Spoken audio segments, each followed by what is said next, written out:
अस्सलाम वालेकुम दोस्तों, मेरा नाम है फैज़ान और आप देख रहे हैं फैज़ान टीवी। दोस्तों, आज जहां हम अपने इर्द गिर्द देखते हैं तो यकीनन सोचते हैं कि चंद सालों पहले तक ऐसा कहां मुमकिन था कि इंसानों का करने वाला हर एक काम दिन ब दिन इसको टेक्नोलॉजी अपना लेगी। यकीनन इससे बेरोज़गारी में भी इजाफ़ा हुआ और साइंस और टेक्नोलॉजी दिन ब दिन अपनी बुलंदियों को छूती गई। जहां इसने दुनिया में इंसान के सफ़र को आसान बनाया, जो महीनों और सालों का सफ़र तय होता था, इसे चंद मिनटों में मुमकिन बनाया है।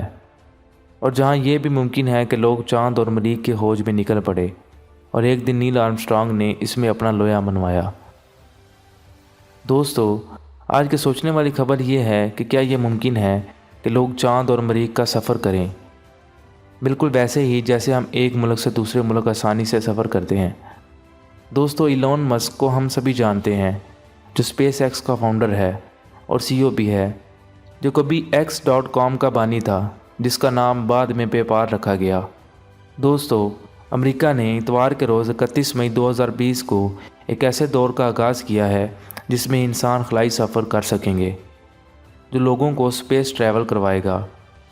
यकीनन ये प्राइवेटली किया जाएगा। ये कारनामा इलॉन मस्क और इसकी कंपनी स्पेस एक्स के साथ जाता है। इसमें कुल 9 रॉकेट लगाए गए और इसका नाम द क्रू ड्रैगन रखा गया।